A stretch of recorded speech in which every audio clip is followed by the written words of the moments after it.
आखिर हमारे मन में अश्लील विचार आते क्यों है? क्या ये हमारे मन में पहले से ही मौजूद होते हैं जो किसी खास परिस्थिति से बाहर आते हैं? आखिर इन विचारों को किस तरीके से रोका जा सकता है? आज के इस वीडियो में हम आपको अपने मन में आने वाले गंदे विचारों को रोकने के लिए भगवान बुद्ध के द्वारा बताए गए उपाय बताने वाले हैं। दोस्तों, आपने प्रसिद्ध वैश्या आम्रपाली की कहानी आवाज सुनी होगी। आम्रपाली भगवान बुद्ध के समय की बहुत ही सुंदर वैश्या हुआ करती थी, जिसने इतनी संपत्ति इकट्ठा कर ली थी कि वो पूरे के पूरे राज्य को खरीद सकती थी। उसके महल के बाहर बड़े बड़े राजा और महाराजा उससे मिलने के लिए इंतजार किया करते थे।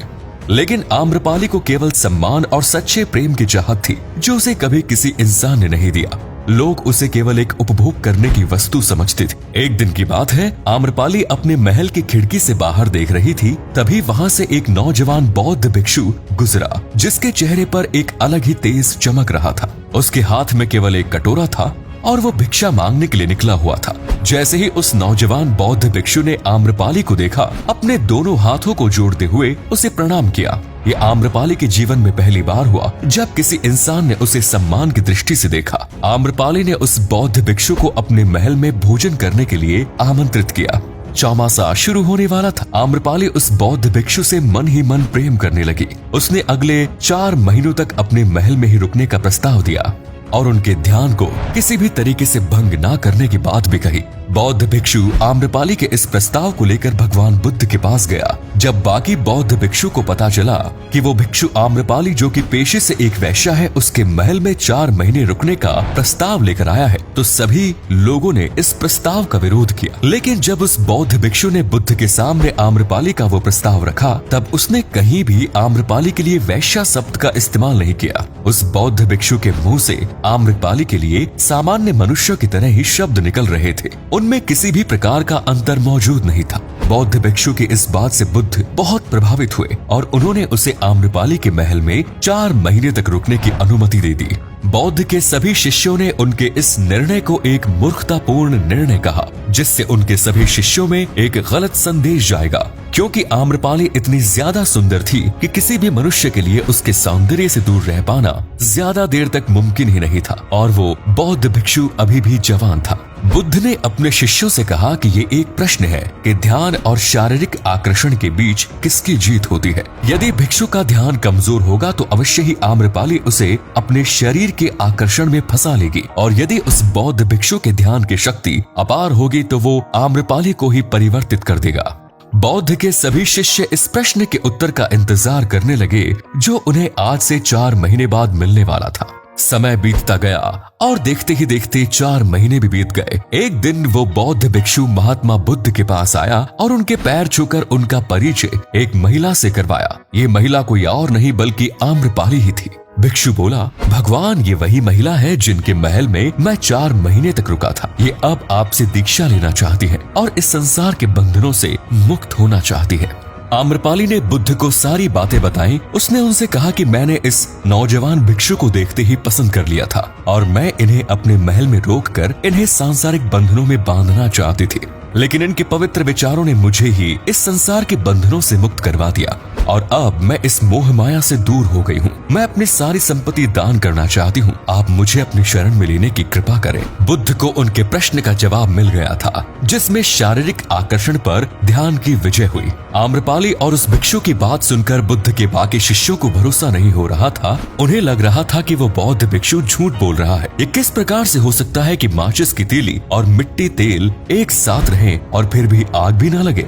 यानी कि एक नौजवान युवक किसी वेश्या के साथ 4 महीने रहने के बाद भी उसे स्पर्श न करे, ये असंभव है। बौद्ध ने अपने शिष्यों को समझाया कि आप लोगों ने अपने कामुक विचारों को रोकने के लिए अपना रास्ता ही बदल दिया है। आप लोगों ने ये धारणा बना ली कि एक स्त्री और पुरुष एक साथ रहकर संबंध ना बनाए। ऐसा नहीं हो सकता। कामुक विचारों को कभी भी दबाया नहीं जा सकता, बल्कि इन्हें रूपांतरित किया जा सकता है। ये किसी न किसी परिस्थिति में बाहर आ ही जाते हैं। बुद्ध ने अपने शिष्यों को समझाया कि वासना एक प्रकार की भावना होती है जो हमें किसी चीज की कमी का एहसास कराती है। जब हमें अपने शरीर के लिए किसी चीज की कमी का एहसास होता है तो ये हमारे लिए शारीरिक काम वासना बन जाती है। ये वासना प्राकृतिक रूप से सभी मनुष्यों के अंदर मौजूद होती है और इसका होना भी जरूरी है, क्योंकि इसके द्वारा ही मनुष्य अपनी जाति का विस्तार करता है और ये बिल्कुल भी गलत नहीं है। बुद्ध ने कहा जानवर भी आपस में संबंध बनाते हैं, लेकिन उनके संबंधों को कभी भी गलत दृष्टिकोण से नहीं देखा जाता, क्योंकि जानवर आपस में संबंध किसी भोग या विलास के उद्देश्य से नहीं करते,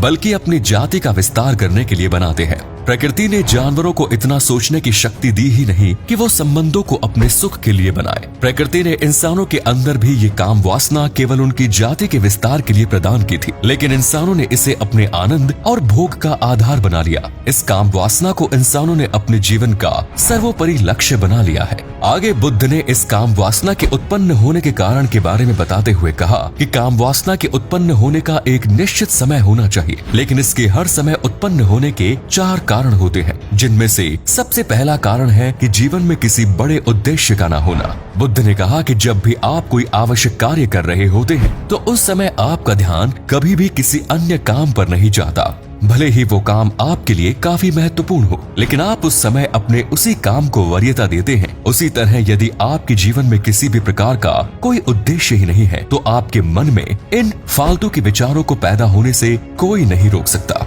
काम वासना के उत्पन्न होने का दूसरा कारण दुनिया के द्वारा इसे गलत मानना है, जबकि प्रकृति ने इंसानों के अंदर इसे केवल संतति उत्पन्न करने के लिए डाला है, न कि भोग विलास के लिए। इसका तीसरा कारण है विचारों के प्रति जागरूक न होना। यदि आप किसी चीज के बारे में सोचते हैं तो आपका दिमाग उससे जुड़ी कई सारी चीजों के बारे में सोचने लगता है और आप असली चीज को छोड़कर इन फालतू चीजों में ही अपना समय व्यर्थ कर देते हैं, जबकि आप कुछ और सोच रहे थे। यही होता है जब आप अपने विचारों के प्रति जागरूक नहीं होते, क्योंकि आपके अंदर दृढ़ शक्ति ही मौजूद नहीं होती जो आपके विचारों को सही रास्ते पर ले जा सके।